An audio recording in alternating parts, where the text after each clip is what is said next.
Hello అండి. శనివారం వచ్చేసి మేము ఒక టెంపుల్కి అయితే వెళ్ళాము. అది వచ్చేసి ప్రకాశం జిల్లా రాచర్ల మండలం జల్లివాని పుల్లల చెరువుకు పడమటి దిక్కున 6 కిలోమీటర్ల దూరంలో కొండపై వెలిసినటువంటి నెమలిగుండ్ల రంగనాయక స్వామి ఆలయానికైతే వెళ్ళామండి. చాలా చక్కగా ఉంది.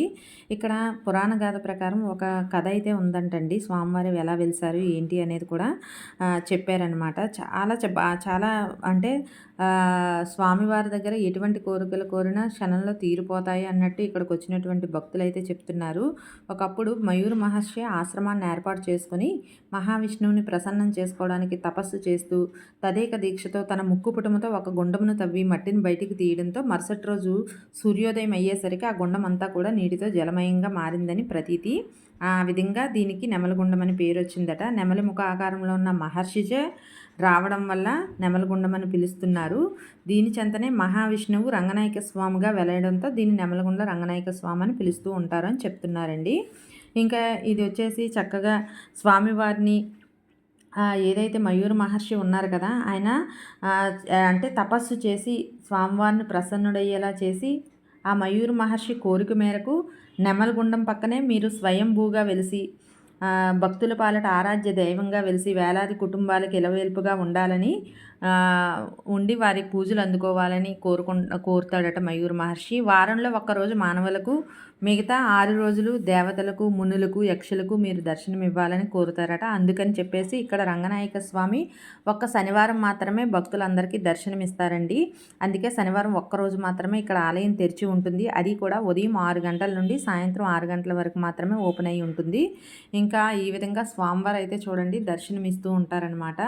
ఇంకా జనాభా అయితే చాలా బాగా వస్తున్నారు. ఇక్కడ ఉన్నటువంటి ఆ గుండంలో ఏదైతే ఆ చెరువు ఉంది కదా, అందులో స్నానం ఆచరించేసి వెంటనే అక్కడే దీపాలు అన్నీ పెట్టుకొని పైన స్వామివారిని దర్శించుకుంటారంట.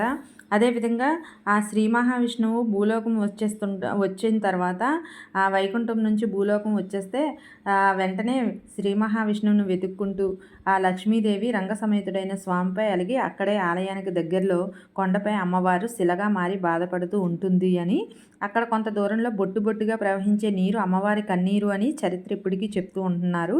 ఇప్పటికీ అలాగే ఉండడం వల్ల ఆలయ వైశిష్టం యొక్క గొప్పతనాన్ని చెప్పుకోవాల్సిందిగా చెప్తున్నారు. ఇంకా అర్చకులైతే ప్రతి శనివారం పాంచరాత్ర ఆగమోక్తంగా పూజలు చేయడం ఆనవాయితీ. ఇంకా అమ్మవారి ఆలయం ఉన్న చుట్టూ పరిసరాలను లక్ష్మమ్మ వనంగా పిలుస్తూ ఉంటారట. చాలా ప్రశాంతమైన వాతావరణం అయితే ఉందండి. ఇక్కడ ప్రతి సంవత్సరం చైత్రమాసంలో బహుళ పాడ్యమి విధియా తదియల్లో 3 రోజుల పాటు బ్రహ్మోత్సవాలు కూడా స్వామివారికి చేస్తారు అని చెప్తున్నారు. ఇంకా ఇక్కడ ఈ ఆలయం వద్దకి అంటు ముట్లు ఉన్నవారు ఎవరైనా వస్తే ఒకవేళ వాళ్ళపైన తేనెటీగలు దాడి చేస్తాయని చెప్తున్నారండి. అంతా చాలా చాలా స్వామివారు అయితే చాలా అంటే చెప్పదగినటువంటి స్వామిగా చెప్తున్నారు. ఇంకా అదేవిధంగా ఈ ఆలయానికైతే భక్తులందరూ కూడా ప్రతి ఒక్కరూ కూడా చుట్టుపక్కల ఉన్న వాళ్ళందరూ కూడా ఈ ఆలయంలో ప్రతి కార్యక్రమంలో పాల్గొంటారట. ఈ ఆలయం అటవీ ప్రాంతంలో ఉన్నది. అదేవిధంగా ఆలయం పక్కనే ఉన్న జలపాతం వద్ద కూడా స్నానాలు చేసుకోవచ్చు. ఇక్కడ జలపాతం అయితే ఎప్పుడూ ఉంటుందంటండి. ఎప్పుడూ నీరు అయితే ఉంటుందంట. చాలా సౌకర్యవంతంగా ఉంటుందట. కుటుంబ సభ్యులతో బంధుమిత్రులతో వచ్చి వనభోజనాలు చూడండి చాలా చక్కగా చేస్తున్నారు. అందులో స్నానం ఆచరించి అక్కడ వనభోజనాలు చేసి ఒకరోజు మొత్తం కుటుంబంతో గడపడం అనేది కూడా చాలా ఆనందంగా ఉంటుంది. స్వామివారిని దర్శించుకున్న ప్రశాంతకరమైన వాతావరణంలో ఒక్కరోజు గడపడం నిజంగా మనం చేసుకున్నటువంటి అదృష్టంగా భావించాలి. నాకు ఇది చూసిన వెంటనే అండి విశాఖపట్నంలో మనకి అరకు పాడేరు మధ్య మత్స్యగుండం అని ఒకటి ఉంటుంది. అది గుర్తొచ్చింది. నేను అక్కడ చాలాసార్లు వెళ్ళాను. బట్ ఇదైతే ఇక్కడికి రావడం ఇదే మొదటిసారి. ఇక్కడ వాతావరణం కూడా ప్రశాంతంగా ఉంది. చాలా బాగుందండి. స్వామివారిని ఇలా దర్శించుకోవడం నాకైతే చాలా సంతోషంగా ఉంది.